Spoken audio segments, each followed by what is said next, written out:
এই উম্মত জাহান্নামে যাবে, কিন্তু হাতকড়ি থাকবে না, পায়ে বেড়ি থাকবে না, গলায় ছিকল থাকবে না। এই উম্মত জাহান্নামে গেলেও চেহারা কালো হবে না। জাহান্নামীদের চেহারা কালো, উঁচু হুম্মসওয়াত্তা। ওলামাদেরকে জিজ্ঞাসা করেন, কোরআন বলতেছে এই উম্মতের চেহারা কালো হবে না। দারোগা মালিক জিজ্ঞেস করবে, এটা আবার কেমন আসামি? হাতকড়ি নাই, বেড়ি নাই, গলায় ছিকল নাই, চেহারা চকচকে, ভুলে কি চলে আসলো নাকি? আল্লাহ জবাব দিবে, মালিক আমার বন্ধুর উম্মত, খবরদার। জিজ্ঞেস করবে, হাতকড়ি নাই কেন আল্লাহ?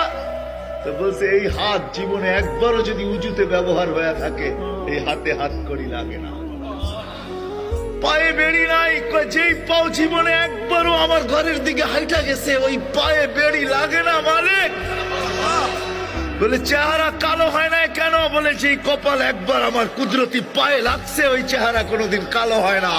ওই গলায় কোনোদিন বেড়ি লাগে না। 3 জায়গায় আগুন লাগাবে না, চেহারা, হাতে, পায়ে, বাকি শরীরে লাগায় দাও।